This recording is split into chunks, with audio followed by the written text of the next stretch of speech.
மாணவி பாலியல் வன்கொடுமை வழக்கு தொடர்பாக பெண் ஐபிஎஸ் அதிகாரிகள் அடங்கிய சிறப்பு புலனாய்வு குழு அமைக்க உத்தரவு பிறப்பிக்கப்பட்டிருக்கிறது. மாணவி பாலியல் வன்கொடுமை வழக்கு தொடர்பாக பெண் ஐபிஎஸ் அதிகாரிகள் அடங்கிய சிறப்பு புலனாய்வு குழு அமைக்க உத்தரவு பிறப்பிக்கப்பட்டிருக்கிறது. அண்ணாநகர் துணை ஆணையர் ஸ்நேகப்பிரியா, ஆவடி துணை ஆணையர் ஜமால், சேலம் துணை ஆணையர் பிருந்தா அடங்கிய சிறப்பு புலனாய்வு குழு நியமனம் செய்யப்பட்டிருப்பதாக உயர்நீதிமன்றம் தெரிவித்திருக்கிறது. மாணவி பாலியல் வன்கொடுமை வழக்கு தொடர்பாக பெண் ஐபிஎஸ் அதிகாரிகள் அடங்கிய சிறப்பு புலனாய்வு குழு அமைக்க உத்தரவு பிறப்பிக்கப்பட்டிருக்கிறது. கூடுதல் விவரங்களை செய்தியாளர் ராஜகுமரன் வழங்க கேட்கலாம். ராஜகுமரன், வணக்கம். இது குறித்தான விவரங்களை பதிவு செய்யலாம். அண்ணா பல்கலைக்கழகத்தினுடைய மாணவி பாலியல் வன்புணர்வு செய்யப்பட்ட இந்த வழக்கு விசாரணையில் சிறப்பு புலனாய்வு குழு அமைத்து விசாரணை நடத்தப்பட வேண்டும் என்கின்ற உத்தரவினை அதிரடியாக நீதிபதிகள் பிறப்பித்திருக்கின்றனர். இந்த நிலையில்தான் அண்ணாநகர் துணை ஆணையர் ஸ்நேகப்பிரியா, ஆவடி சரகத்தினுடைய சட்டம் ஒழுங்கு பிரிவில் துணை ஆணையராக இருக்கக்கூடிய ஐமான் ஜமால், சேலம் மாநகரத்தினுடைய வடக்கு துணை ஆணையராக இருக்கக்கூடிய பிருந்தா அடங்கிய சிறப்பு புலனாய்வு குழு அமைக்கப்பட்டிருக்கின்றது. பெண் ஐபிஎஸ் அதிகாரிகளை கொண்ட சிறப்பு புலனாய்வு குழு அமைக்கப்பட்டிருப்பதாக தற்பொழுது இந்த தகவல் வெளியிடப்பட்டிருக்கின்றது. அது மட்டுமல்லாமல் பாதிக்கப்பட்ட மாணவியின் குடும்பத்திற்கு 25 லட்சம் ரூபாய் இடைக்கால நிவாரணமாக வழங்க வேண்டும் என்கின்ற ஒரு முக்கியமான உத்தரவினை நீதிபதிகள் பிறப்பித்திருக்கின்றார்கள். இந்த வழக்கை விசாரித்து வரக்கூடிய நீதிபதிகள் கடந்த 1.5 மணி நேரத்திற்கு மேலாக தீவிரமான வாத பிரதிவாதங்கள் இரண்டு தரப்பிலும் இடம்பெற்றுக் கொண்டிருக்கின்றன. இந்த நிலையில்தான் பெண் ஐபிஎஸ் அதிகாரிகளை கொண்ட சிறப்பு புலனாய்வு குழு அமைப்பதற்கான உத்தரவு பிறப்பிக்கப்பட்டிருக்கின்றது.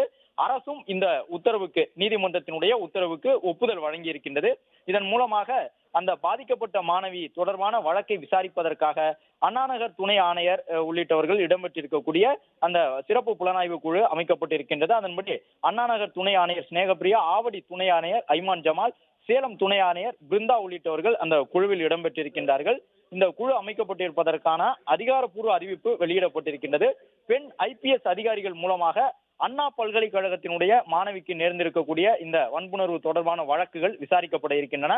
அது மட்டுமல்லாமல் பாதிக்கப்பட்ட மாணவியினுடைய எதிர்கால நலன் கருதி அவருடைய அந்த கல்வி செலவு உள்ளிட்டவற்றை ஈடுகட்டக்கூடிய வகையில் அவருக்கு ஏற்பட்டிருக்கக்கூடிய இந்த பாதிப்பிற்காக இடைக்கால நிவாரணமாக 25 லட்சம் ரூபாய் வழங்க வேண்டும் என்று உத்தரவு பிறப்பித்திருக்கக்கூடிய நீதிபதிகள் கல்வி கட்டணம், தேர்வு கட்டணம் உட்பட எந்த கட்டணத்தையும் பாதிக்கப்பட்ட மாணவியிடமிருந்து வசூலிக்க கூடாது என்ற அறிவுறுத்தலை அண்ணா பல்கலைக்கழகத்திற்கு வழங்கியிருக்கின்றார்கள். அண்ணா பல்கலைக்கழகத்தினுடைய பாதுகாப்பை மேம்படுத்துவதற்கு உரிய நடவடிக்கை எடுக்க வேண்டும் என்ற அறிவுறுத்தலும் நீதிபதிகள் மூலமாக அண்ணா பல்கலைக்கழகத்திற்கு பிறப்பிக்கப்பட்டிருக்கின்றது. மேலும் பாதிக்கப்பட்ட மாணவிக்கு இடைக்கால இழப்பீடாக ரூபாய் 25 லட்சம் வழங்க தமிழக அரசுக்கு உத்தரவிட்டிருக்கக்கூடிய நீதிபதிகள் மாணவியருடைய அந்த குடும்பத்தினருக்கும் பாதுகாப்பு வழங்க வேண்டும் என்று டிஜிபிக்கு உத்தரவு பிறப்பித்திருக்கின்றார்கள். இந்த வழக்கை நேற்று தானாக முன்வந்து விசாரணைக்கு ஏற்றிருந்த நீதிபதிகள் நேற்றே பல முக்கியமான கேள்விகளை எழுப்பியிருந்தார்கள். இந்த வழக்கினுடைய எஃப்ஐஆர் எப்படி வெளியில் கசிந்தது, குற்றவாளி தொடர்பான நிலைப்பாடு என்ன, விசாரணை நடைபெற்றுக் கொண்டிருக்கும் பொழுதே ஒரே ஒருவர் தான் குற்றவாளி என்ற முடிவுக்கு எப்படி வர முடியும், சென்னை பெருநகர காவல் ஆணையர் செய்தியாளர் சந்திப்பை மேற்கொண்டது சரியா தவறா, அதற்கான விதிகள் என்ன என்ற அடுக்கடுக்காக கேள்விகளை எழுப்பியிருந்தார்கள். அது மட்டுமல்லாமல் பாதிக்கப்பட்ட மாணவி தொடர்பாக அரசு தரப்பில் ஆஜராகியிருந்த வழக்கறிஞர் தெரிவித்திருந்த ஒரு சில கருத்துகளுக்கு கடும் எதிர்ப்பினை நீதிபதிகள் தெரிவித்திருந்தார்கள். ஒரு பெண் குழந்தையினுடைய சுதந்திரத்தில் தலையிடக்கூடாது என்பதற்கான அறிவுறுத்தலை வழங்கியிருந்தார்கள். பெண் குழந்தைகள் என்பது கல்வி நிறுவனங்கள் மீதான நம்பகத்தன்மையால் அவர்களுடைய பெற்றோர் அனுப்பி வைக்கின்றார்கள். அந்த பெண் குழந்தைகளுக்கு உரிய பாதுகாப்பை வழங்க வேண்டியது கல்வி நிறுவனங்களுடைய பல்கலைக்கழகத்தினுடைய கடமை. அதே நேரம் பெண்களுடைய சுதந்திரத்தில் எந்த வகையிலும் தலையிட முடியாது என்கின்ற ஒரு அறிவுறுத்தலை நீதிபதிகள் வழங்கியிருந்தார்கள். இந்த நிலையில்தான் இன்று நடைபெற்ற விசாரணையிலும் பல கேள்விகளை அடுக்கடுக்காக அரசு தரப்பை நோக்கி எழுப்பியிருந்த நீதிபதிகள் தற்பொழுது சிறப்பு புலனாய்வு குழு மூலமாக இந்த வழக்கின் விசாரணை நடைபெற வேண்டும் என்ற அறிவுறுத்தலை வழங்கியிருந்தார்கள்.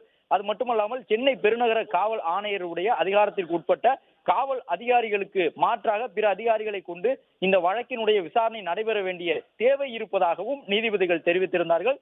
சிறப்பு புலனாய்வு குழு அமைத்து இந்த வழக்கின் விசாரணை நடத்தப்பட வேண்டும் என்று நீதிபதிகள் அறிவுறுத்தியிருந்த நிலையில் உடனடியாக பெண் ஐபிஎஸ் அதிகாரிகளை கொண்டு அண்ணா பல்கலைக்கழக மாணவிக்கு நேர்ந்திருக்கக்கூடிய இந்த கொடூரம் குறித்து, இந்த பெண்ணுக்கு நேர்ந்திருக்கக்கூடிய இந்த கொடூரத்தில் எத்தனை பேர் பங்கேற்றிருக்கின்றார்கள் என்ற முழு விவரத்தையும் வழக்கின் விசாரணை மூலம் பெறக்கூடிய வகையில் இந்த உத்தரவுகள் பிறப்பிக்கப்பட்டிருக்கின்றன.